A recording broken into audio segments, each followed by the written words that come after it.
Remue ménage. Remue ménage.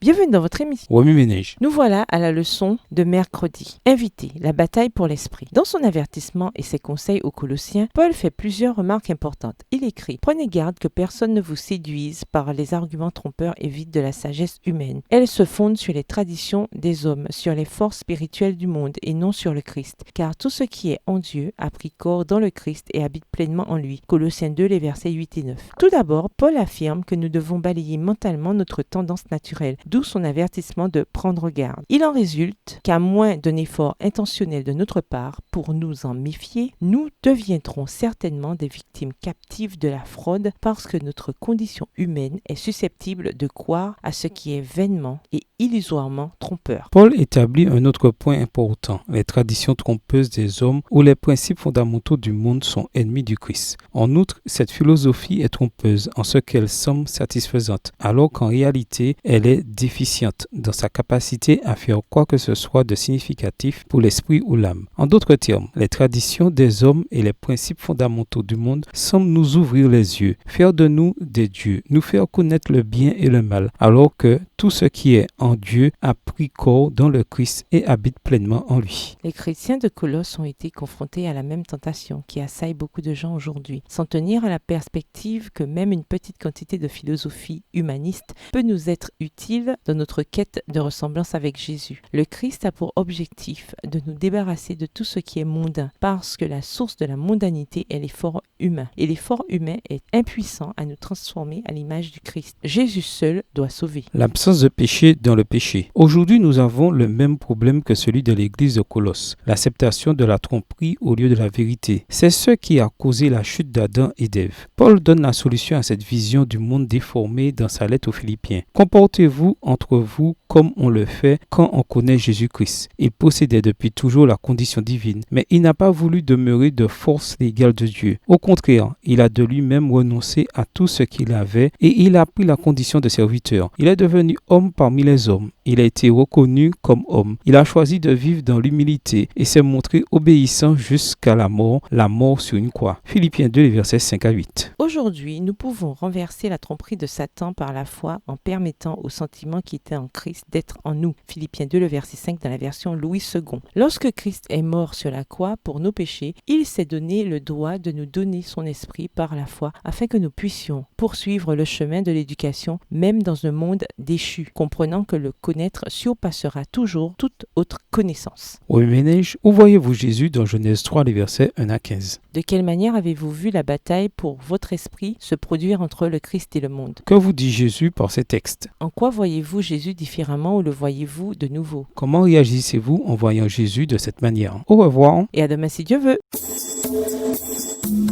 Remue ménage. Remue ménage.